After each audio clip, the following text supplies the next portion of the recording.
గుజరాత్ లో మరో ISI agent arrest అయ్యాడు. సహదేవ్ సింగ్ అరెస్ట్ చేశారు పోలీసులు. పాకిస్తాన్ కు ఆర్మీ అలాగే ఎయిర్ ఫోర్స్ సమాచారం ఇస్తున్నాడన్న ఇన్ఫర్మేషన్ ఉంది. సో ఇవన్నీ కూడా సహదేవ్ సింగ్ చేరవేస్తున్నట్టుగా తెలుస్తోంది. బనస్కాంతలో చొరబాటుదారుణ్ణి కాల్చివేశారు. పాక్ చొరబాటుదారుణ్ణి కాల్చి చంపేశాయి బీఎస్ఎఫ్ జవాన్. దేశవ్యాప్తంగా ఐఎస్ఐ నెట్వర్క్ ను భగ్నం చేస్తున్నారు పోలీసులు. గుజరాత్ లో మరో ఐఎస్ఐ ఏజెంట్ ను అరెస్ట్ చేశారు. సహదేవ్ సింగ్ ను కచ్ లో అదుపులోకి తీసుకున్నారు పోలీసులు.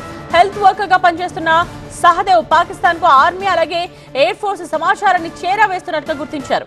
వాట్సాప్ చాట్స్ తో ఫోటోస్ తో షేర్ చేస్తున్నట్టుగా గుర్తించారు. ఆదిల్ అనే మారు పేరుతో పాకిస్తాన్ ఏజెంట్ గా పనిచేస్తున్నట్టుగా గుర్తించారు.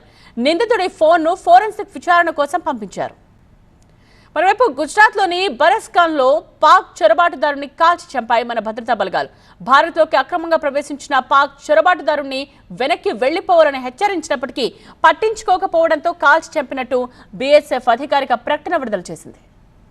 జ్యోతి మల్హోత్రా అరెస్ట్ తర్వాత దేశవ్యాప్తంగా పలువురు పాక్ ఏజెంట్స్ ను అరెస్ట్ చేశారు. పాక్ తో సంబంధాలపై జ్యోతిని విచారిస్తూ ఉన్నారు హర్యానా పోలీసులు.